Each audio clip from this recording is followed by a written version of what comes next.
A beautiful day, my love sa inyong lahat. At it's been a while, hindi ako nakapag-vlog. Maraming naging issues at problema ang lola ninyo. Pero okay lang, kakayanin natin ang mga yan. Medyo nagpahinga-pahinga lang ako ng kaunti. Hindi ko alam kung sasabihin ko sa inyo to, pero dahil sa ah,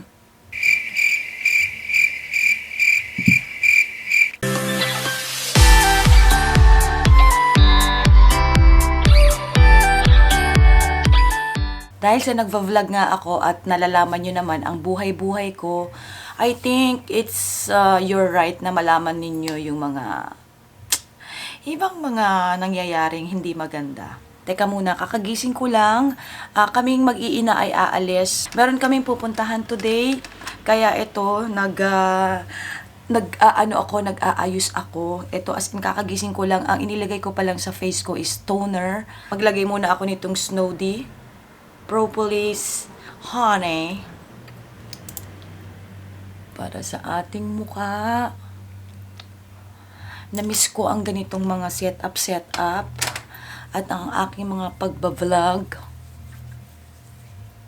So, pasensya na kayo, my loves, kung ako ay hindi gaanong nag-upload. Pero, ayan nga, sabi ko nga sa inyo, meron tayong mga na-experience na mga hindi magagandang nangyayari sa buhay natin. Kaya, kailangan, medyo pagharap ko sa inyo, medyo okay na tayo, di ba?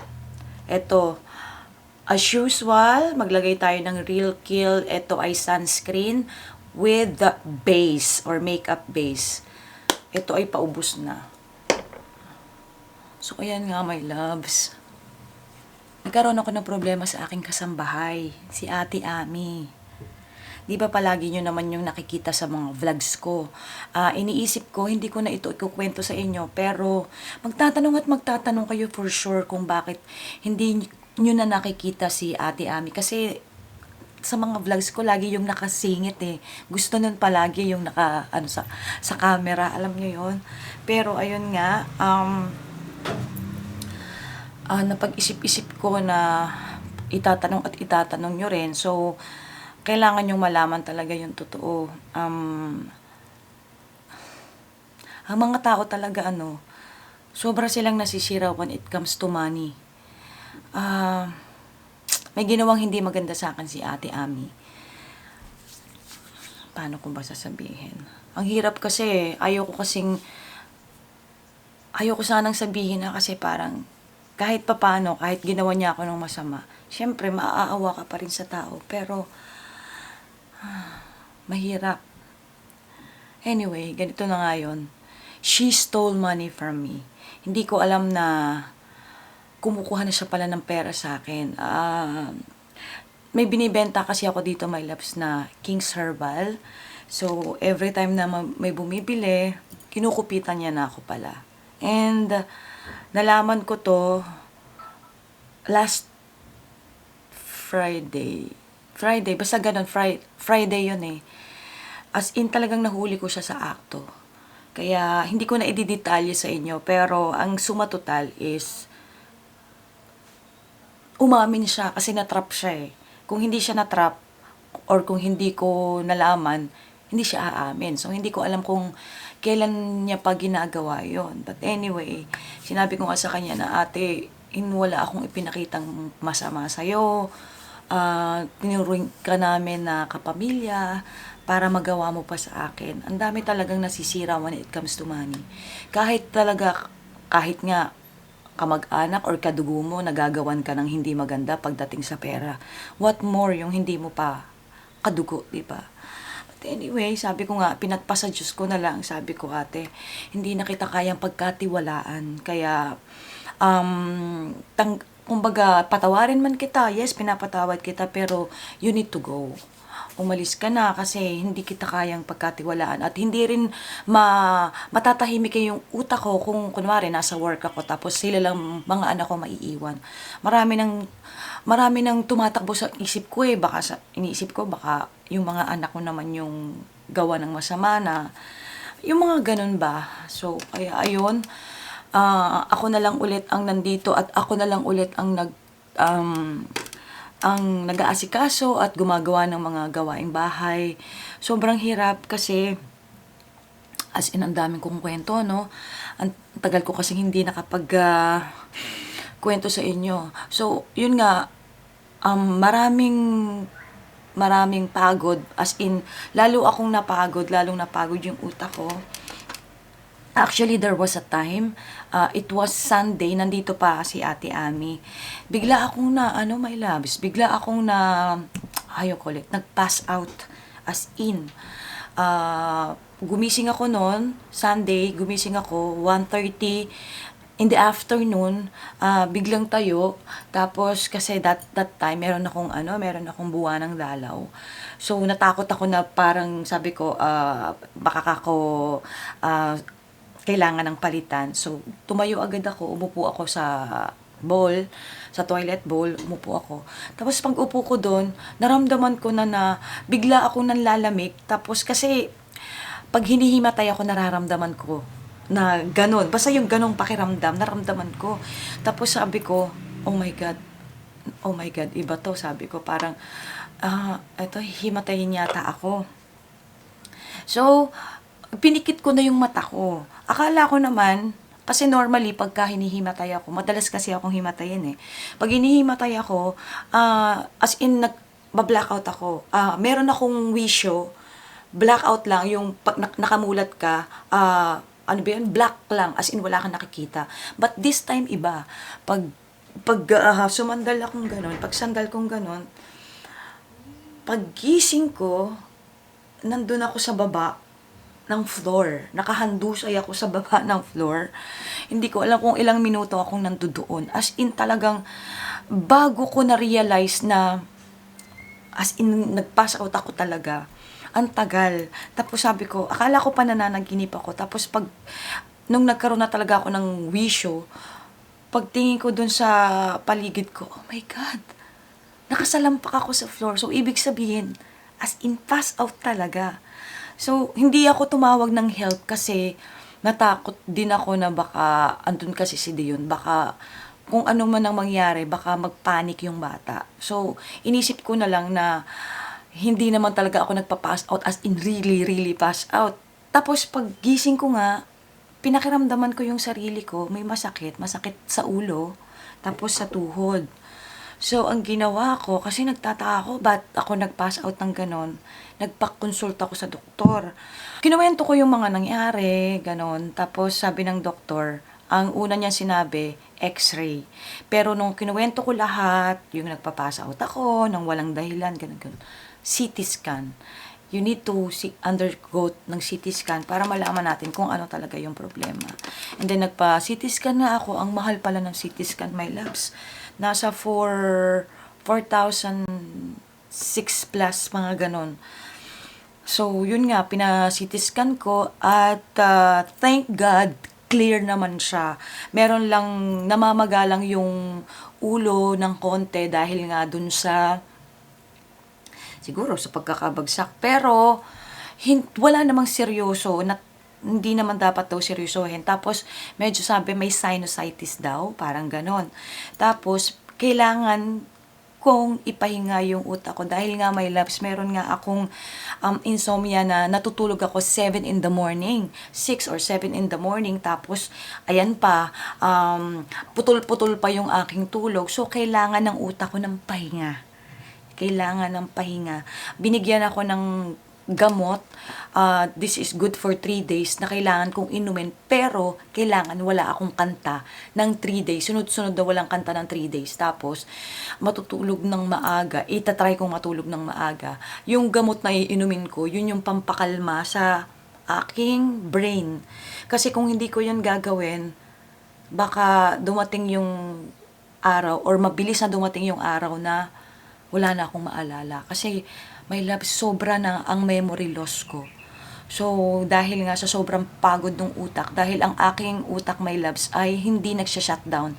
Yung alam mo yung pag matutulog ka na, kaya ako hindi makatulog dahil hindi nagsha-shutdown yung utak ko. Isip ng isip, isip ng isip, isip ng isip. Kahit walang iisipin. Yan, but anyway, ayan, sobra na akong maraming sinabi sa inyo. at least lang meron kayong mga, nasabi ko yung mga iba kong mga issues, pero nothing to worry about. Naghahanap na ako ng kasambahay ko. Basta, ibabalitaan ko na lang kayo kung ano man ang mangyayari. Ako ay magre-ready na at kami nga ay aalis. For my face, ang ginamit ko lang is eto. This is the L'Oreal Infallible 24-Hour Fresh Wear. Ayan. Konting-konti lang. As in, nagdump lang ako ng konti. And then, naglagay lang ako ng concealer konti para sa dito and dyan. Kasi nga, puyat pa. Naglagay lang ako ng mascara waterproof. The Lash Sensational na Maybelline. Ayan. Tapos, sa aking lipstick, ito, yung Everbilena Crease. This one. This is Life. Yung kulay pink. Ayan, ang cute, no? Tapos sa aking kilay, itong Maybelline Define and Blend. That one. Yan. Okay, tapos naglagay lang ako ng konting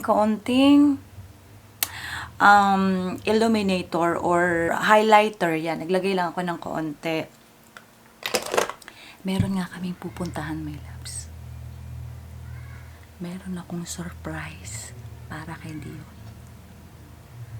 Nandyan kasi si Dion nakamarinig. May surprise ako sa kanya. Makikita niyo, my loves. Sama kayo sa amin.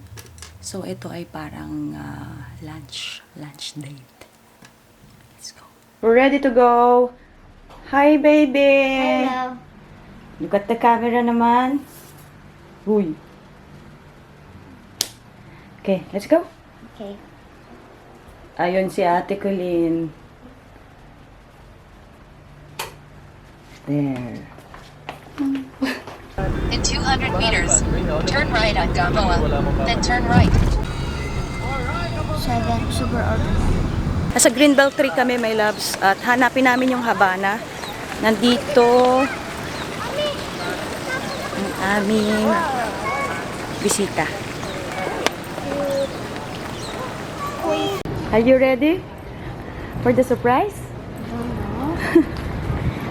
Wala siyang idea sa surprise.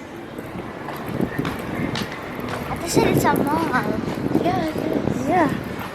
Like where we are. It's a mall. Weird.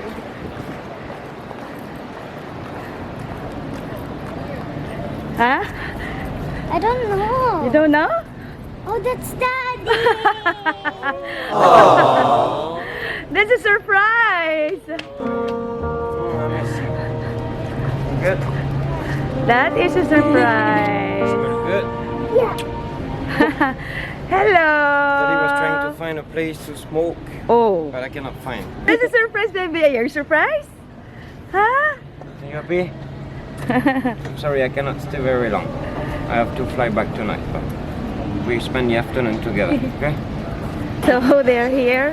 Andito si Mike. Tapos yung ninong ni Dion at yung friend ni Mike. Hi! Hello! It's you! How are you? Hi! This is Regis. Hi! Ninong ni Dion. And then, this is Greg. Hi, Greg. Why are you? This is Daddy. Hi. This is Daddy. For a change, This is Dion. episode number 69. We got chicken. This is chicken what? So you got 1 I point don't know. against Just chicken. Nino Regis, but you lost it. Yeah. So we are done eating. Tapos na. Ito medyo masarap. Para siyang paella na pasta style. Parang sotanghon na style to eh. Yes. You wanna pipi? Okay, so yung tatlo, inihahatid lang si Greg kasi mauuna ang flight ni Greg yung nakaupo dito sa katabi ko. So, inihahatid lang nila at maghahanap sila ng taxi.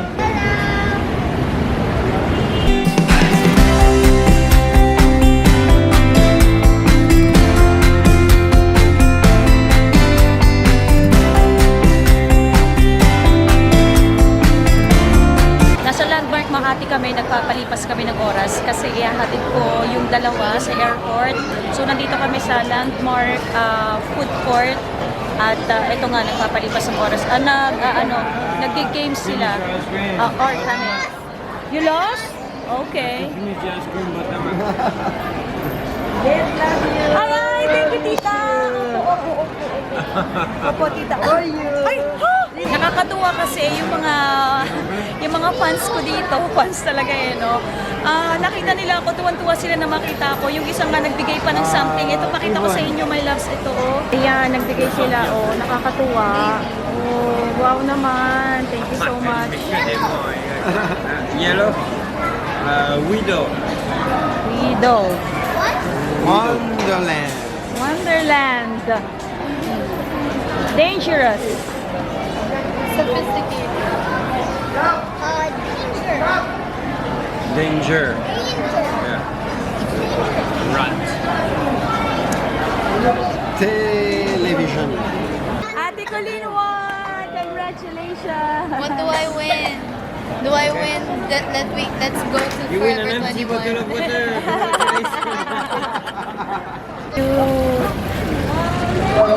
Ang cute! Papunta na kami ng airport.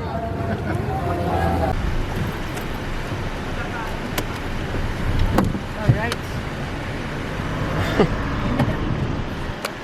So we're here at the airport.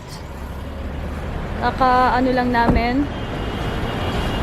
Marami pang oras. So there is, ayun yung mag-ama. Malungkot na naman yung bata. Sad na naman siya. He's so sad. Oh. Okay, so I see you. I hope to see you again.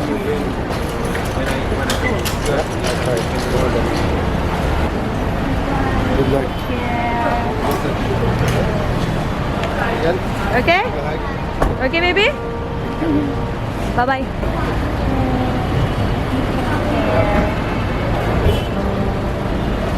Oy.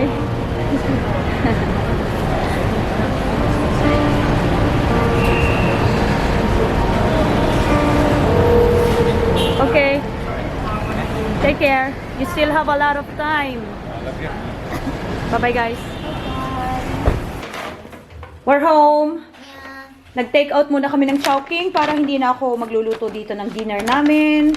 So, dapat doon kami kakain pero wala kaming maparkingan. So, this one, Pansit that, Canton! is it? It says. I don't know. Tingnan Oh, natin. no. It's not pala. Ito yung chow fan with siomai. Tapos, ito ay Loriat, the chicken Loriat. Who's And this then, for? si ate is sweet and sour. This is for you? That is for ate, and this is What about for this? me. It's a sweet and sour. What is this one? And this one is fried chicken. That's mine. This is gonna be mine. At saka, ayun, yun lang ang aming in order for dinner. Mommy, can I Can you what? share? Sure. Dumaan nga kami ng Landmark kanina kasi nagpapalipas oras kami or patay oras kasi nga matagal pa yung yung flight nila. Ang flight nila ay 10 p.m. So maaga pa nga. Kaya yun, nag-ikot-ikot kami. Si ate ay bumili lamang ng kanyang products sa hair. Bumili kami ng itong Coconut Curls Conditioner.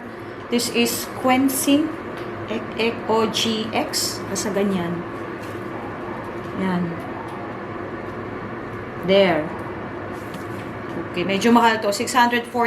Conditioner to. Meron ding shampoo nito. Tapos, bumili siya ng sea salt spray. Ito yung mga spray daw pang curly hair para mabuhay yung buhok. Parang ganon. So, parehas to na 649 pesos. Yan, ganyan. Mahal pala ang mga ganito. Yan. And then, dahil nga, diba, kumakanta ako ng Landmark Makati at matagal akong hindi nakakanta doon. Andun pa rin yung aking mga, yung aking mga friends So, nagbigay naman si tita ng ganito. Oh, nakakatuwa. Ayan, nilagyan pa niya ng Ayet, I miss you. Love you. Ating si tita, sino ba yun? Tita, nakalimutan ko na yung pangalan. Inuwi ko tong bote ng tubig. Ito, nag-ano lang siya nitong klase ng from Red Ribbon. Ito ay ensaymada. Ensaymada, yan. Ayan, may pambaon na yung dalawang bata. Tapos, bumili din ako, my loves, nitong, oops, ito, this is cheese tart. Ang sarap nito. Yeah. Ito ay 6 pieces. Naubos na namin yung isang box kasi bumili ako kanina ng isa. 6 pieces ang laman, ubos na. Tapos bumili ulit ako ng another box para pang take out at pang kain-kain, pang ano-ano nila diyon. Pwede daw ba itong chill? Pwedeng warm, pwedeng chilled, and frozen. Masarap to. Ito ay 330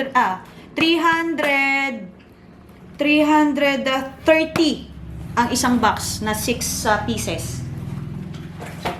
Ayan. And then, yung daddy ni Dion ay may uwing chocolates para sa kanila. Meron ditong Kinder Happy Hippo. Tapos, ang daming tsokolate. Kinder chocolate, ayan, ganyan. Kita nyo ba? Yan, ganyan. Ito yung isa. Tapos, M&M. And then, Pokey, yung strawberry flavor. And then, itong yung Pokey, I don't know. Itong chocolate na bar chocolate, ayan, 3. Tapos, KitKat, inopen na ni Ate Kulin yung isa, KitKat. And then, ito ay Milka, ganyan, 3.